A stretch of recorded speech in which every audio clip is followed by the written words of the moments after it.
Hey YouTube, Pulse38 here. Happy New Year to everybody. It's 2014. Yay. We just got done with some really nasty cold weather. There's a couple nights it was 10, 15 below zero.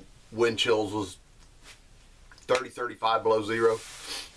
And it just amazes me. You know, we're up here, we're in Ohio. It's north of a lot of people, but it's way on, there's places farther away, farther north than us. But, you know, you live up here all your life.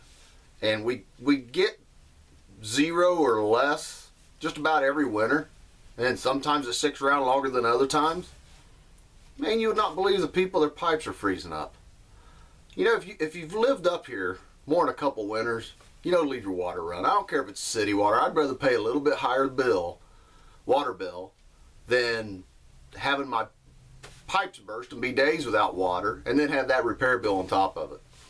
You know, just go to the farthest point from where the water comes in and just turn that faucet open and just let it steadily drip, you know. It's not going to hurt nothing, but you're going to wake up in the morning and be able to take a bath. At least get coffee. It amazes me that the people that run to the store just as soon as, you know, the news says there's a storm. Sometimes I think the news does it just because maybe in that area the economy's crashing maybe a little bit, so they boost the superstore or the supermarkets. I don't know, probably not. But you know, there's just so many ways. You know, you run out of milk, go get store powdered milk. It may not be the best thing, but it's something. You know, you can go and my wife gets these things, and they're just little round loaves as if you made the bread yourself and rolled it out. And there's 3 of them in a bag. It's like $2.80 for this. You get 3 loaves. You throw it in the freezer. You run out of bread. There's a, you know, the Armageddon hits, the white death of blizzards, and you know, you run out of bread. You can't get out to the store to get. Some stores probably not even open anyway, so at least you have bread in there. You pull it out, and you know, she let it sit there on the counter and throws a little thing over it, and once it thaws out, it does its, I'm not a cook obviously, but it swells up and does its yeast thing, whatever the hell it is. But you know, you throw it in there and you bake it, and it's actually really good bread. So you don't run out of bread. You know, you don't have to have fresh loaf bread that the stores run out of all the time. You don't have to have the gallons of milk, and you know, there's ways to get around it. And it's, a lot of people might call it prepping, but where I'm from, we just do it every winter to be ready for storms and power outages and that type of thing, I guess. But another thing touch on here, I get on Facebook a lot, and there's a couple really nice pages I follow on bugging out survival and stuff, and these guys get in these, you know, going back and forth on these subjects of bugging out or bugging in. The other day we was on there, and I was kind of reading more than I was talking or typing, and these guys are talking about, you know, do you bug in or bug out, and it was pretty 50-50 bugging in, bugging out, and someone was actually come up with a really good idea that I think would work. But these guys that are just hardcore, this one guy, you know, I'm a hunter. You come in, I'll snipe you. But you're gonna die. If you look at Katrina, you look at Sandy, the hurricane come up the East Coast, there was power outages for a couple weeks. Anarchy is not gonna happen as soon as the lights go out.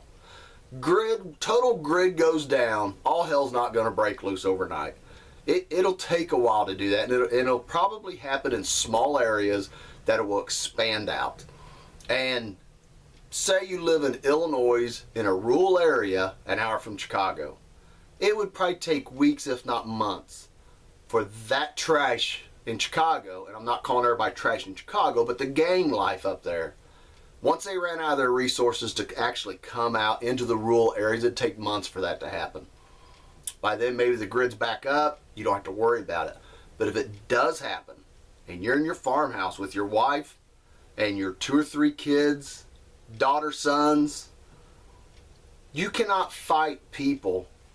Even if you're in the military, you know, you have a military background. And you got to remember, most of the people in the military, all of them didn't fight. It takes more, You know, your supply guys, you know, once they qualify and they do their boot camp thing and they go and they do supply, they don't even carry guns anymore. So everybody in the military is not your SEAL teams. So when these gangs are coming out and you know, oh, I'm a hunter, I've hunted all my life, I'll shoot you come close to my house. Well, that's fine. But you're dealing with people that don't mind killing. And they will kill you to look at you. They'll kill you for a nickel in your pocket. Are you able to do that, for one? Because they are. I mean, all you gotta do is turn the news on. Southside Chicago up there, it's horrible up there. I don't say anybody even lives in. I don't know why the National Guard's not up there just wiping it out. But say these people come out, say there's 20 of them, and you see them coming. First thing you do is pop around over their heads for a warning shot. Well, they're going to scatter. Oh, they are. They're going to scatter, and the first thing they're going to say is, you know what? Let's wait him out, because you're going to be trapped in your house, and you're going to be trapped for days or weeks, because you will not be able to stick your head up out of a window. You're not going to be able to walk out a door. They're going to surround you, and they're just going to wait you out, and they'll end up killing you, raping your wife, torturing your daughter, killing your sons. That's the hard facts of it. Don't put yourself in your family especially, don't put yourself in a situation that you're so macho that I'm bugging in and nobody's kicking me out of my house. Know when to get out of your house. Grid goes down, the nuclear holocaust, whatever you want to call the Armageddon thing that's going to happen. Shit hits a fan. It happens. Day one, just start doing recon around your house. Go out however far you think you need to go out, if it's 100 yards or 2 miles, and do complete sweeps of your house. Complete circles. And until you start seeing people come in and you count the heads, if it's one little lonely guy and he might come in within a few hundred yards of your house and you keep an eye on him and you let him pass, that's fine. But remember, he might be a scout too. But I'm not saying shoot the guy, okay? I mean, that's entirely up to what you think you got to do at that particular time. But if you have 10, 20, and they're in a gang and they're armed, they have one thing they want to do. They want to get resources, and they're going to kill you to get them resources. So if you're reconning, and especially if you have a few people that can do it in shifts and really keep an eye on your area, know when to get the heck out of your house. Once you're there coming, you got 10, 20 people coming, you're going to be overtaken. It's just a matter of time. Get your stuff and get the hell out of there. Get away from them. Let them pass by, ransack your house, whatever you want to do, and hopefully you'll be able to get back in your house and then just start the process over. You may not be able to get back to your house. That's just it. You get way out in the rural areas out in the Midwest, you'll probably be able to live a very long time and never ever see anybody. And it's just dependent. You're east of the Mississippi, chances are, as populated as it is, as you move further east, it's going to happen. Just don't put yourself in that situation. Don't let your pride overcome what could happen to your family. Just don't let it happen. I don't care if you've been to the best training classes at shooting at clay targets or shooting at paper targets and some guy's screaming at you and you're dumping mags and slapping them in and you're crawling through the mud. But that's all fine and dandy. It's great training and I think everybody should do it. But have enough sense to know when to get the hell out. Personally, I would want to be out of sight, out of mind. I would want to be able to get what I need out of my house once the time comes to get the heck out and get as far away from people as I can get. Bottom line, I don't want no confrontations. I don't want to put myself in that. There's 5 guys coming, you shoot 4 them, one gets away, he brings 20, you're screwed. It's just that simple. So know when to get out. Don't become a refugee. It's the worst thing you want to do, and the worst thing you want to do is be tied up to a tree while they're having their way with your family. You don't want that. So other thing they do on this page, and it kind of aggravates me, maybe it shouldn't, but it's all the political correctness when it comes to calling these bags, you know, BOB, EDC, TID, BAB, whatever you want to call it, I don't care. But, and most of these guys will say that the bag is designed to be gone 72 hours. That's all you need is 72 hours in that bag. You'll be all right. You got your 3 days in that bag. You'll be back to your house with your thermostat on and running water and you know, all life's happy. What if it doesn't? What if it takes you 5 days to get back to your house and you arrive at your house and it's burnt down, it's ransacked? It's gone, or you can't even get close to your house. You know, there's a lot of things that could happen that's not in your, you know, shit hit the fan Armageddon. You know, chemical spills, forest fires. There's a long list of things. What happens? You can't get back to your house. Now your 72 bag that was designed to be 72 hours. Now you're done. You're out of food. You're out of water. What are you gonna do? Call it what you want, but make it a survival bag. Make it a long-term survival bag. Period. I'm not big on all the little names you want to call them. It's a survival bag. That bag should be able to sustain you for weeks on end. And if you get out and you can't get back to your house, and you have food in your bag, you have water in your bag, ways to sterilize water, ways to get food, don't eat all the food in your bag and then try to hunt and kill something. Save the food in your bag and try to hunt and kill something. You know, I've done a lot of primitive survival. Eastern Longhunter, 1757, 1760 time era, did it. They would go completely through our gear, and if there's anything past that time period, it was thrown away. You wasn't allowed to have it. You had to do a lot of research for this, and we would stay out for days on end with nothing but cornmeal, oats, chocolate, and tea, and what water we could carry. Otherwise, we had to boil it. But if you look back in history, these long hunters, these guys was the best hunters there ever was. They didn't have all the camouflage. They didn't have all the spray. They didn't have all the high-tech equipment. And back then, in there, you know, you probably didn't need it either anyways.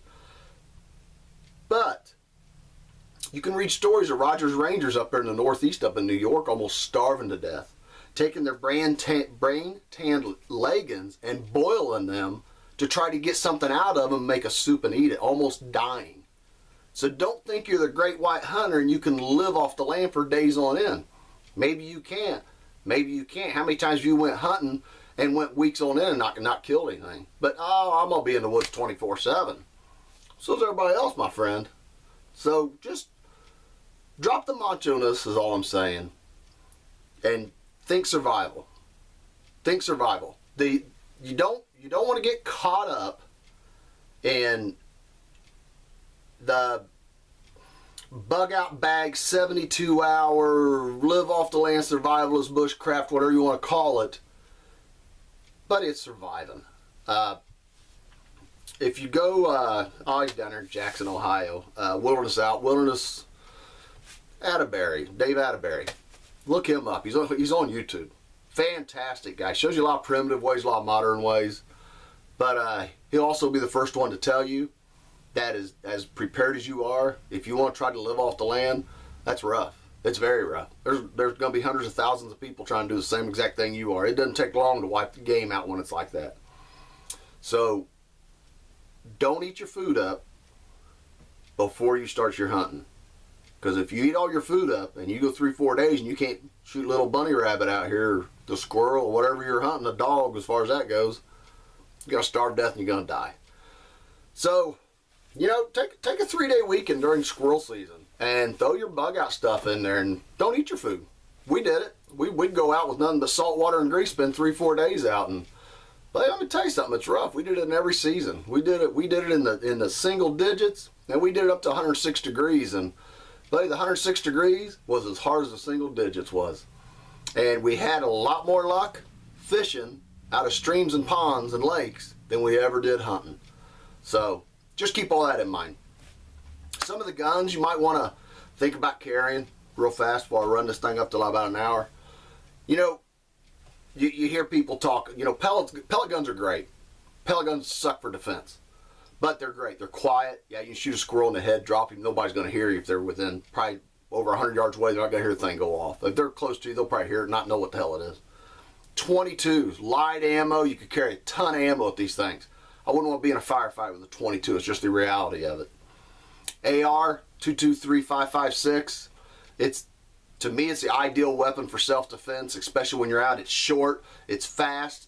You know, it's 3,000, 3,100 feet per second. It's very accurate, but it makes a crack, big crack. So, you know, shotguns. Shotguns are good, but they're loud. I don't know if there's any right solution to this. I think it depends on your geographic, where you're at. I think